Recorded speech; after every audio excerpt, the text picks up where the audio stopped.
Сәлем қыздар. Комбинезонның біз толық барлық жағын тоқып болдық, тек бір қолынан басқа. Қазір біз қолды тоқуды бастаймыз. Мен сіздерге қалай тоқитынын көрсетемін.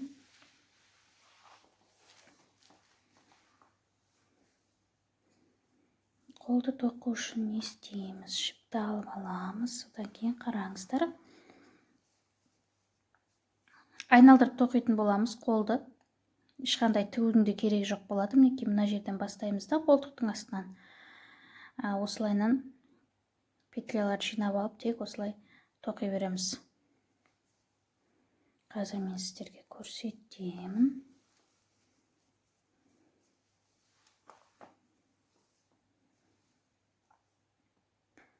Мінекей былай қарасаңыздар, өзі мыналар бір петля болып есептеледі, өзі көрініп тұр, е? Алынатын жағы, мінекей отверстие болып көрініп тұр. Соңғы петля, мына кромочный петляны, мінекей. Осы кромочный петляны тереміз біз.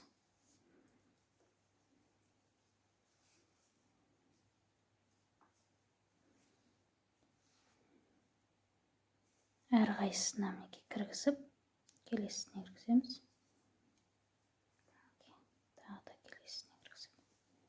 Бірінші қатарда тек как набор сияқты, петля набирать еткенде қылып, набирать етіп аламыз, тоқымаймыз, тек набирать етіп аламыз.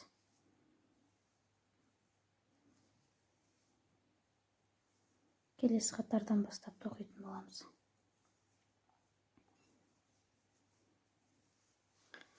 Жақындатып көрсетейін.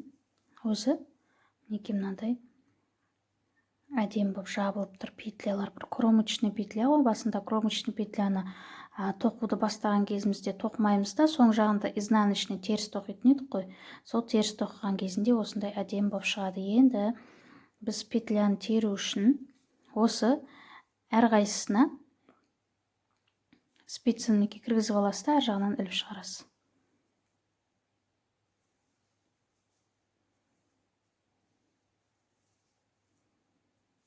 Осылай қолда қанша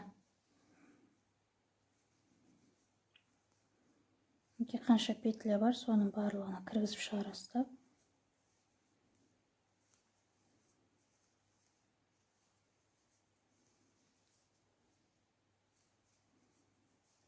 Сол кезде бізде мінекей спицада жиналады. Осылайынан қазір қыздар мінекей до конца аласыздар, мінекей айналдырып әкеліп, мына жаққа дейін әкелесіздер. Сол жерде мен қалай жалғайтынын көрсетемін сіздерге. Қыздар, мінекей петляны жинап алдық. Петляны жинау барысында мән беріңіздер. Мінекей мынау иықтан біздің тігілген жер еді ғой. Осы иықпен мына қолтықтың астына дейінгі екі жағында да бірдей петля саны бірдей болу керек. Мысалы, мына жақта 22 болса, мына жағында да 22 болу керек. Соған мән беріңіздер. Қисық болып кетпесін. Сосын екінші қол жағыңызда тура сондай 22 болса, сол 22-ден басталу керек. Екі жағында да бірдей 22 петля болса, мына жағы 22, 44 общий болса, мына жағында да екінші қолында да 44 болу керек. Екі жағы екі түрлі болмау керек. Егер бір петляның өзі шамалы дұрыс болмайтын болса, онда қолдары басқаша болып қалады. Соған мән беріңіздер. Енді бізге тоқуға оңай болу үшін мінекей спицаны бір жағынан былай шығарып аламыз да, жинап.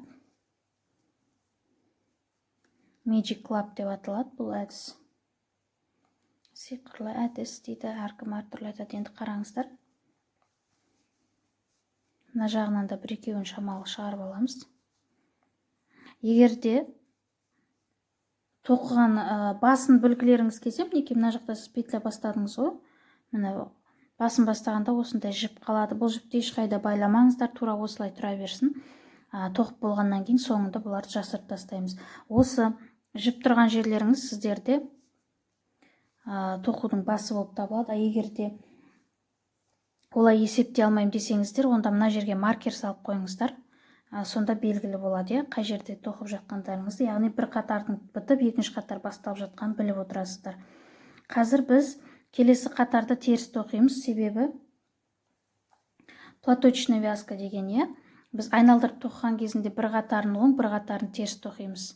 Ал оң теріс тоқығанда онда екі жағынан да оң тоқитын едік. Енді қараңыздар. Жіпті бері қарай өткізіп аласыздар. Жұмыстың бергі жағына мінекей бірінші петлядан бастап теріс тоқып бастайсыздар. Мына петляны кішкене тартып қойыңыздар мына жағынан. Жұмыстың басы шығып кетуі мүмкін. Әрі қарай өстіп барлығын теріс тоқи береміз.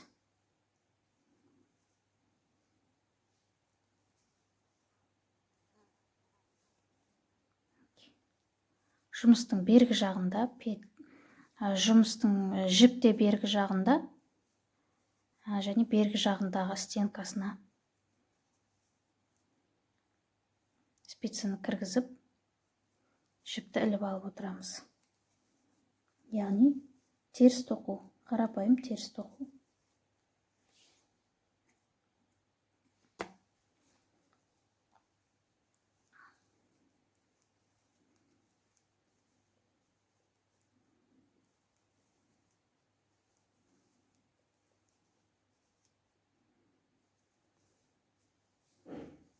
Тартып аламыз да бері қарай.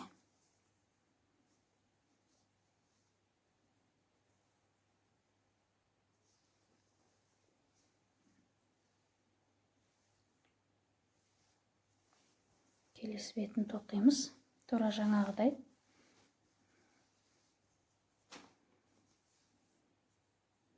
Спицада шамалы. Спицаға мына петляларды біраз петля қалдырамыз да тоқитын жақтан. Мына петляны наоборот тартып аласыздар. Сосын мына жағынан да кішкене бір-екі петля спицаға қалдырыңыз. Егерде қалдырмай тоқитын болсаңыздар, мына жер ашылып қалып қояды. Сол үшін мына жер ашылып қалмас үшін осында 2-3 петля қалдырып қоясыз да, міне өзіңізге ыңғайлы мына жағында тұра береді. Мына екі ұзын жібі лескасы өзі шығып тұрады, ал сіз керекті петля санын алып аласыз да тоқи бересіз.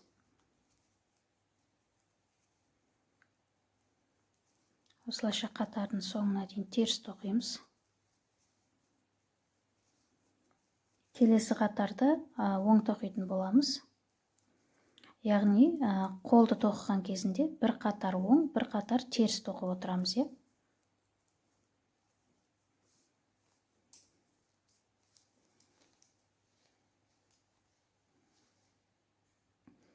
Мінекей бірінші қатарды біз тоқып болдық. Бірінші қатар теріс тоқып болдық. Енді екінші қатарға көшеміз. Екінші қатарда біз оң тоқуымыз керек. Яғни барлық петляны. Негізгі жіп жұмыстың арғы жағында және петляның арғы стенкасының арғы қабырғасынан спицаны кіргізіп жіпті іліп аламыз. Арғы стенкасына. Яғни қарапайым оң тоқу. Осылай бір қатар теріс, бір қатар оң өстіп тоқып отырасыздар. Және сіздердің әркім өзінің сантиметр, яғни размерге қарай, әркім өзінің сантиметрін тоқитын болады. Қолдың сантиметрі, баланың қолының сантиметрі. Осы тоқуды бастаған кезінде мен сіздерге сызба сызып көрсеткем, скриншот жасап алыңыздар дегем. Сол скриншот бойынша қолдың ұзындығын аласыздар. Мінекей бізде мынандай стандартный размерлердің схемасы болатын. Длина рук 3 айлыққа дейін 18, 6 айлыққа дейін 21, 9 айлыққа дейін 23, 12 айлыққа дейін 26 болатын. Мен қазір примерно бір 17 сантиметр тоқимын да, сол 17 сантиметрден кейін резинканы бастаймын.